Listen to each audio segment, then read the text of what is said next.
3 padişahlık. Zaman halkıgan muşavvir.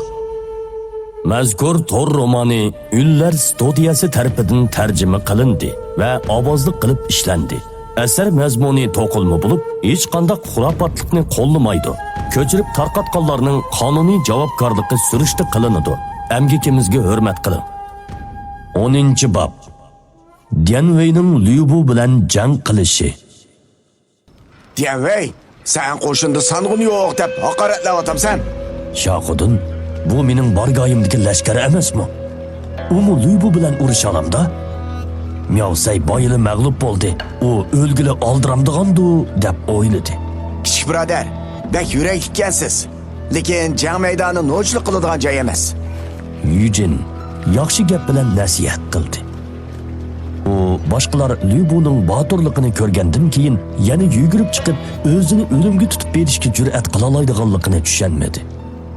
Amaliyotda sov-sovmi gangrab qoldi. Bu bir necha kunda Dianveyning uningga bergan ta'siri faqat birla bo'lib, u bo'lsa-mu talant egasining og'isidan boshqa ta'sir bermagan edi.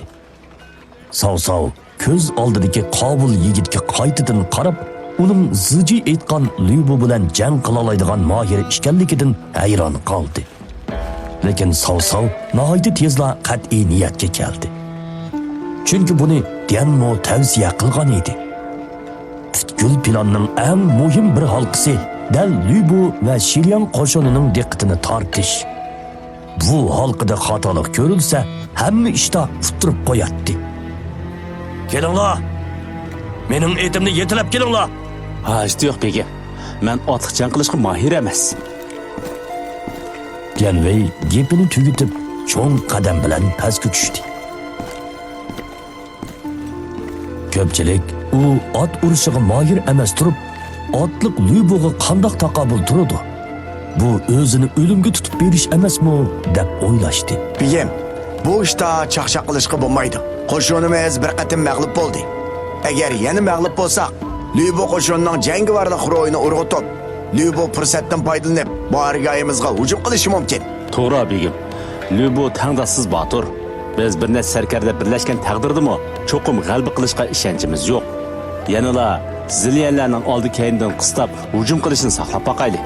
Savrin Lidiyalar bas-basda so'z qildi. Dianveyning harakati ularning nazarida o'zini o'limga tutib berganga barobar edi. Sov-sov haqiqatan tavrinib qoldi. Lekin Dianmoning ishonchga to'lgan nazarini ko'rgandan keyin yanala gap qilmadi. Do'mboqchilinglar.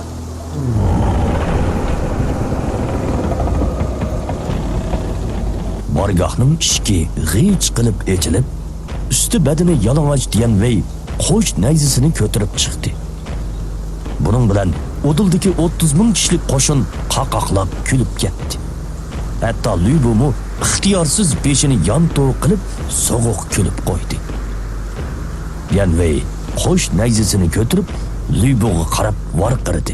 Lübu, men bilan piyoda jang qilishga jur'at qila olamsan?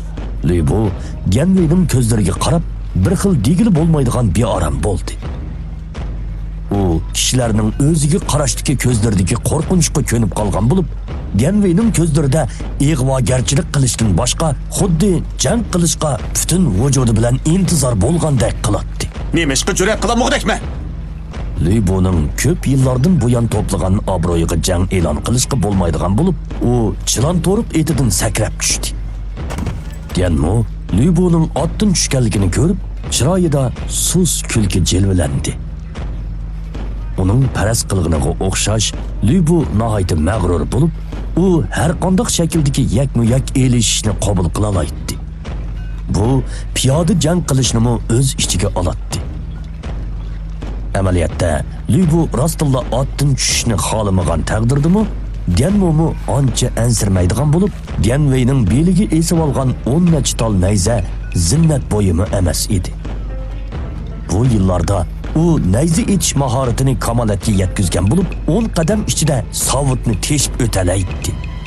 Uning Lübuni o'ltiralishi mumkin bo'lmasa-mu, lekin chilon to'riq otni bo'g'izlab o'talaydi. Mahoratimga qara. Dianvey oldi bilan hujumga o'tdi. u kuchab sakribidi.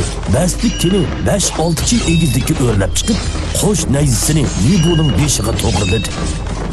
O'ziga ishonadigan Libu odatdagi sarkardalardek to'sib olmay, balki nayzisini tumandan yuqoriga qartib elishdi. Qattiq ovoz bilan tam o't usqullari atrofga chachiradi. Nayzi bilan nayzi so'qilib, ving qilgan ovoz chiqdi. Nayzidan kelgan kuch Libuning olqinini sal uyushtirib qo'ydi. U sovuq qo'shinida qachondan beri bunda kuchli sarkarda paydo bo'lib qoldi deb hayron qoldi. Agar Libuni hayron qoldi deyilsa, bu chog'dagi Dianveyni qattiq cho'chib ketdi deyishga bo'ladi.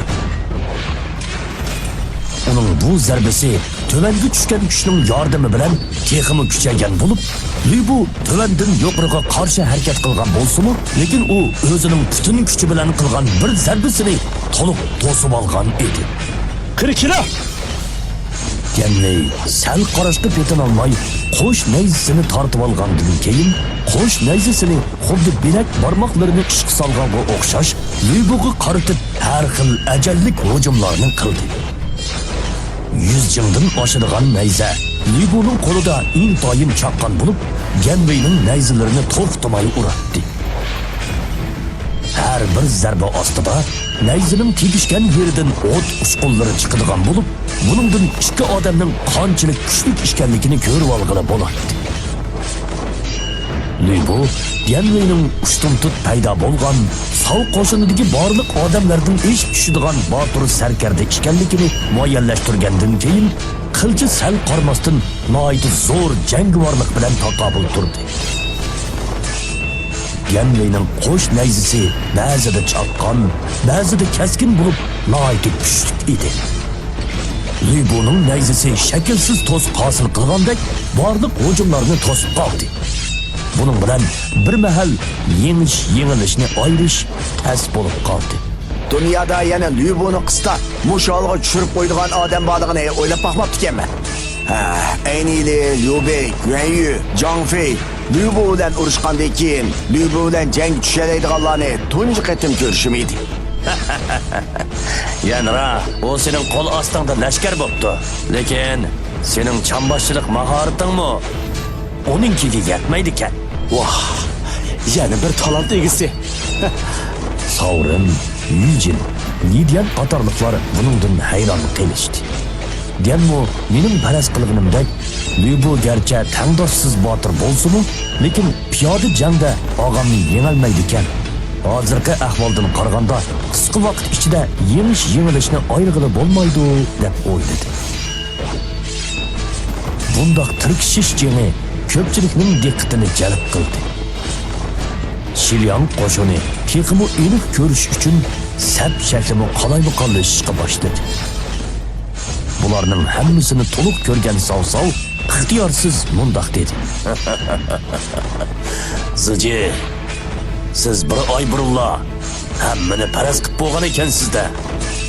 Libu yanjuga kirgandan tortib Savsovning bu yangda tunji qatim mag'lub bo'lishi, ondan Shilyan qo'shiniga pistirma qurib, ko'z oldidagi sarkardalarning yak elishishi qatorliq planlar Libu bilan tirkishalaydigan kuchli sarkarda Dianvey paydo bo'lg'uchi jarayon butunlay Dianmoning o'rinlashtirishi bo'yicha ilgari surilgandek qiladi. Umuman aytganda, sarkarda 3 xilga bo'linadi. Ularning bir xili chapdas tiptikilardan bo'lib, bu xil alamdorlar sur'at bilan g'alaba qiladi. Yana bir xili kuchli tiptikilardan bo'lib, kuch bilan ustunlikni egallaydi. Yana bir xili bo'lsa, talant egalari bo'lib, Libuga o'xshash sur'at ham kuch-quvvat bo'lishi kerak edi. Lekin Libu o'ylamagan yerdan bugun o'ziga o'xshash talant egasi tipidagi odamga uchrab qolgan edi. Libu nayzisini tez sur'atda harakatlantirib, nayza uchi Dianveyning har xil ojizliklaridan xohlagancha bo'zib o'tib, eng oxirida hammasi uning beshiga hujum qildi. Bunda hujum ostida ayni yerdagi Zhang Feimu bardosh berolmagan bo'lib, Guanyuning qutqizishida omon qolgan edi. Lekin Libuning ko'z oldidagi Dianvey qo'lidagi qo'sh nayzisiga tayinib, hammasini bir-birlab to'sib oldi. Gerçi umumiy jihatdan aytganda, Lübuning hujumi ko'p bo'lg'achqa, Genli mudofiani asos qilgan bo'lsa-mu, lekin Lübu piyoda urushda Genlini mag'lub qilmoqchi bo'lsa, butun kuchi xo'rg'ichi urushishi kerak edi. Lübu kayniga burilib etiga qaragandan keyin otga mingisi keldi. Chunki u etiga mingandila hamma kuchini to'liq joriy qildira olmaydi.